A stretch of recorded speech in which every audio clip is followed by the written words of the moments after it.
Vídeo de hoje é O Socialismo, do Emílio Durkheim. Cara, eu comprei esse livro aqui sem ter a mínima ideia se o Emílio Durkheim apoiava ou desaprovava o socialismo. Na verdade, eles me mandaram o livro errado. Eu pensei que ia me mandar O Socialismo, do Mises. Aí eles me mandaram do Emílio Durkheim. Mas eu não reclamei, porque de qualquer forma é uma leitura sobre o tema que eu estava querendo estudar, né?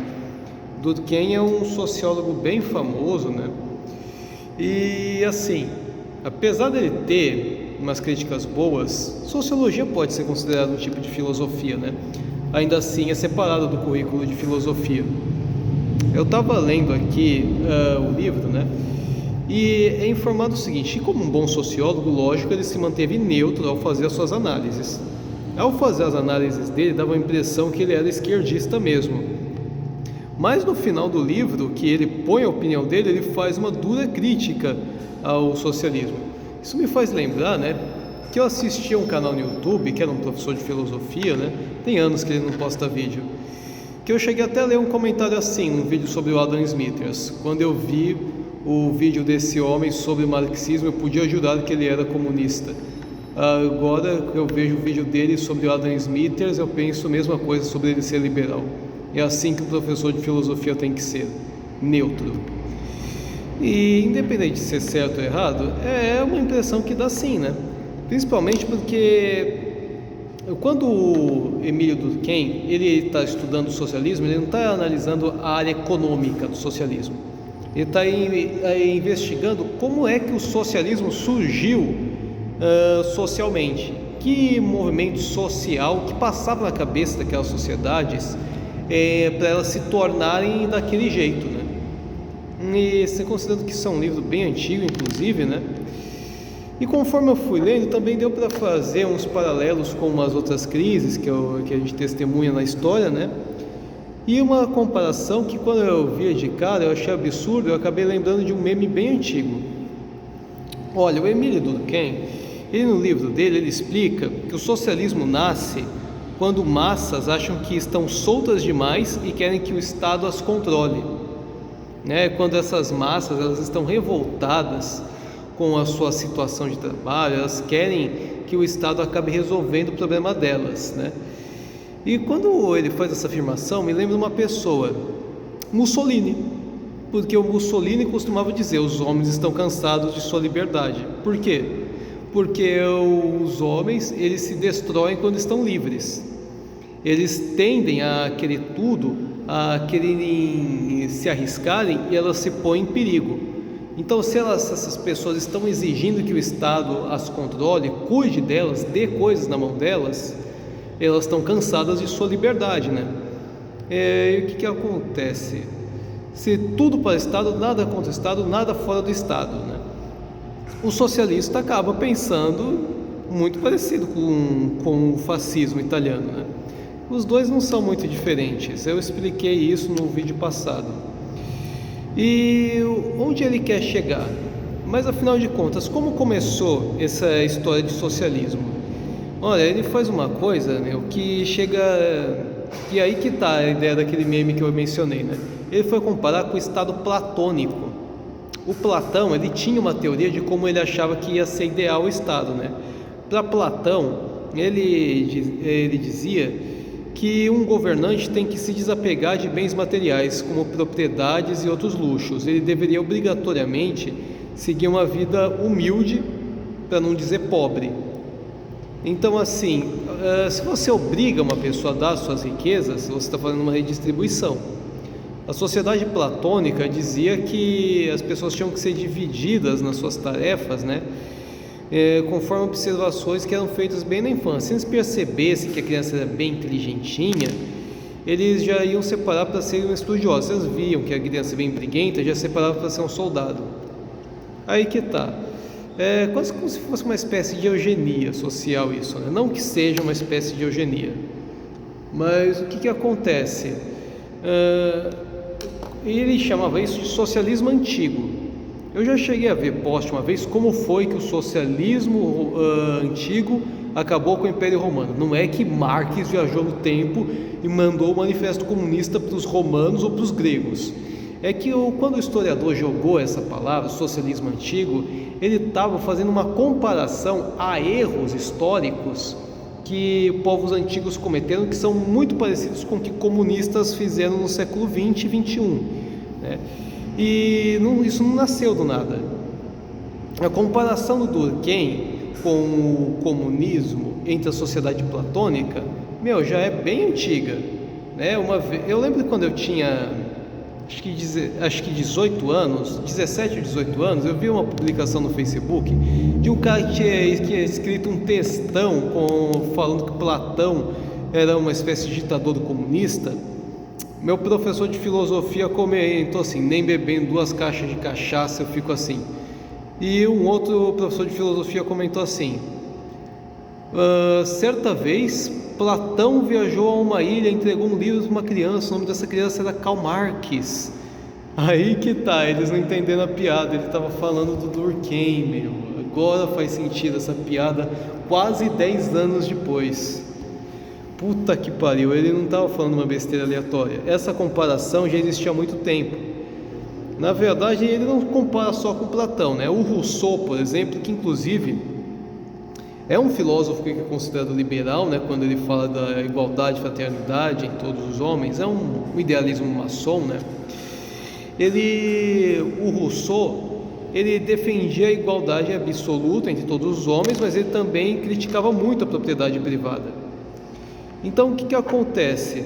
Tanto esse sentimento de revolta da massa, em querer ter o Estado controlando como uma entidade que resolve todos os seus problemas, essas ideias de Platão e essas ideias até do Rousseau e alguns outros filósofos que ele chegou a citar, que eu não conhecia, eles acabaram sendo os descendentes do marxismo atual, que a gente conhece, porque Karl Marx também aprendeu alguma coisa enquanto ele era estudante, né?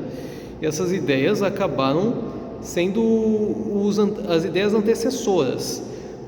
E uma coisa curiosa, o Durkheim, ele fala muito de um filósofo que ele chama Saint-Simon, que era da escola francesa. Saint-Simon, ele propunha que, assim, na época, a maioria dos governos, né, eram monarquias parlamentares ou absolutistas, né? Que tinha o mais perto de povo que tinha ali eram advogados. E o que o Saint-Simon propunha? Que tinha que acabar com aquela política deles e fazer uma política em que cidadãos que administram e que fazem projeções tinham que estruturar a sociedade, né? Segundo o Emílio Durkheim, isso era como se fosse um pilar socialista, né? E quem seriam essas pessoas? Seriam banqueiros, cientistas, engenheiros e tals. Então, pela lógica dele, os socialistas deveriam votar no Novo, né? Porque o Novo é um partido que foi literalmente criado por banqueiros, né? Quando você se filia ao Novo para concorrer, ele se pergunta até a sua renda, para você ter ideia. Mas enfim, dá para perceber que esse tal de Saint-Simon, ele era meio democrata, né? Mas por que é que ele foi propor banqueiro, por exemplo? O banqueiro não é quem mais administra o dinheiro? Quem é que melhor entende sobre dinheiro? E o engenheiro, não é literalmente ele que faz um monte de conta? Ele fica projetando a cidade, então ele sabe como tem que ser as localizações? Os cientistas, não são eles que que explicam, por exemplo, por que uma coisa faz bem ou mal à saúde, como é que funciona o ecossistema, etc. Os políticos tinham que ser substituídos por eles, então. Mas, cara, assim, criticando, né, esse tal de Saint-Simon, política é literalmente assim. Políticos entram e saem, e esses políticos, eles eram tudo que você imagina. O Alckmin, por exemplo, ele era médico.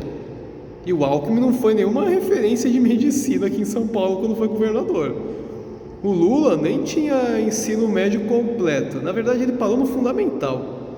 Ele foi metalúrgico, está lá no terceiro está no terceiro mandato de presidente. Bolsonaro era militar. E ele era bem idiota desde jovem. Fernando Henrique, sociólogo. Quem mais? Michel Temer, advogado. A Dilma, ela foi guerrilheira ela era formada, se não me engano, em economia e faliu uma loja de 1,99, presidente também. Então, assim, não faz sentido essa ideia, porque todo político já tinha um cargo. Então você tem que analisar o contexto que foi dito, um cargo profissional, né? Então você analisa o contexto que isso aqui foi escrito. Ele estava citando numa época em que não era tão democrático assim a população, né? Então, o que o Saint-Simon ele acabava propondo, né? Para ter uma explicação do porquê que ele era uma espécie de descendente do marxismo.